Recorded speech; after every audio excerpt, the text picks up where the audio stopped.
When you see things like a 50-point game from one player, or a team that breaks its own record for threes made in the game, two things have to happen. Without question, you need unusual displays of offensive skill, but you can be sure there had to have been some pretty bad defense to allow such a large number of basketballs to drop through the net. So buckle up, sports fans, because it's gonna get ugly, and I'll definitely be asking, can you hear me shaking my head?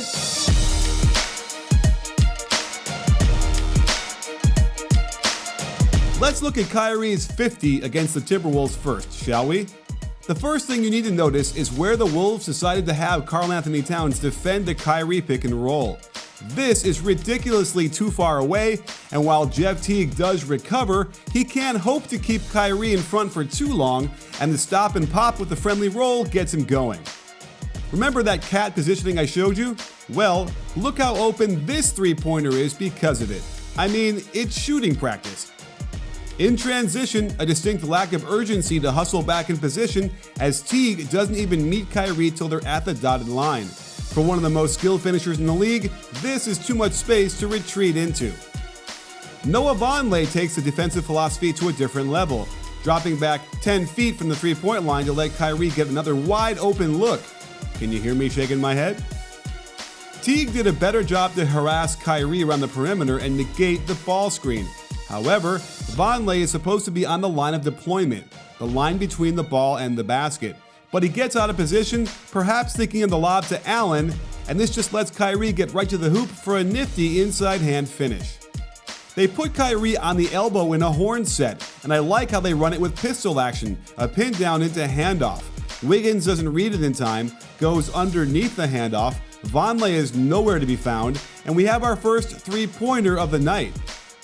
If it ain't broke, don't fix it. So they run the same alignment with the double ball screen again, and Towns backs up so much that he ends up sticking his hand through the rim in an attempt to block this shot. I mean, step up and stop the damn ball, man. Now can you hear me shaking my head?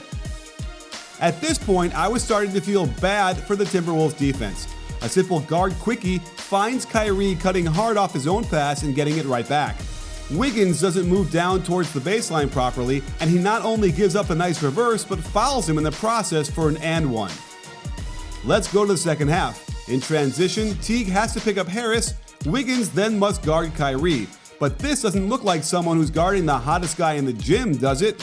Teague is anything but prepared for what would normally be a switch on the handoff, leaving Kyrie to get a clean look and splash it in his face. Let's jump to the fourth, where Teague is back on Kyrie, and look what happens when there's some penetration on the baseline. Teague gets lost walking around out there, and Kyrie takes advantage. At least Teague acknowledges that it was his bad. Deep into the fourth, a simple pick and roll out top finds Teague trailing with too much weight going forward as he turns and runs. Kyrie is too good for that and pulls up, gets the contact, and hits the free throws.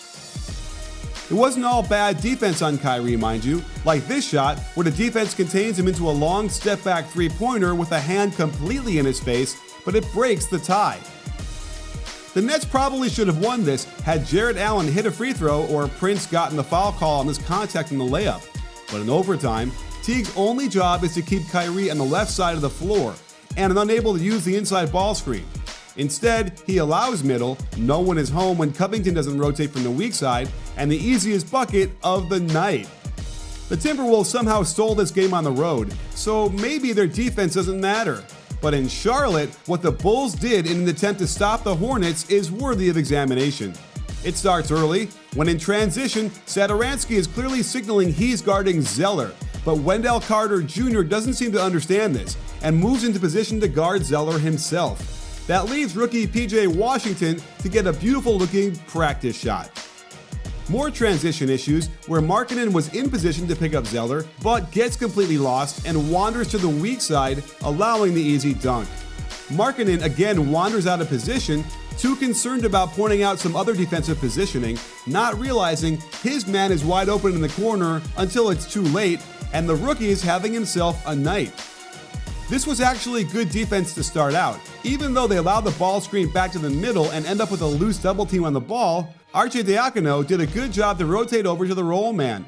but it was Chris Dunn who was too far over one pass away from my taste, requiring a longer closeout, but this positioning to allow middle and then to Olay and the playground reach around was just too much. Now can you hear me shaking my head? It was worth noting that the Hornets did have multiple possessions of gorgeous quick passing around the perimeter to find open shots, like this one as Washington again gets some daylight in the corner. But it all went wrong in the beginning, when instead of doing what modern defense dictates, a simple switch of the pick and roll, they end up with a non-double team double team. No pressure on the ball, allowing the short roll that so collapses the defense there isn't much hope. Although I'd love to see more effort from Thaddeus Young, please. Oh, remember the poor effort by Thaddeus Young in the last possession? Well, the rotations were just about spot on after they double-teamed the post. Up until this moment, when Young should have realized they needed an all-out sprint to the corner to contest this shot. And PJ Washington must be hoping he can play the Bulls for the remaining 81 games. And kudos to Charlotte for the quick attack before the defense sets up. My head is shaking so hard, can you hear it? I honestly don't even know where to begin on this one. The chicken or the egg concept comes up on this possession. Was it the supreme ball movement by the offense or bad positioning by the defense that enables the ball to ping pong across the perimeter until it can find a wide open shooter on the wing for the nice hop into the shot? It starts with allowing the ball handler to use the inside ball screen back to the middle. Then Chris Dunn helping one pass away. This was a wide open three if he wanted it. Now we've got an awful marketing closeout to allow middle penetration. We've got all 5 defenders turning to the ball. Good job to get the first pass out by Kobe White, but LaVine can't recognize quick enough that it's his turn to close out. It was clear the Hornets were on fire at this point, so it's curious to me that LaVine only recognizes that he needs to pick the ball up in transition when Graham is literally in the air releasing this wide open practice jumper. I'm sure you understand why my neck hurts at this point.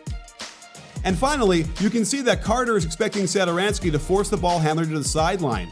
A simple jab step gets him opening the gate and allowing the dreaded middle penetration.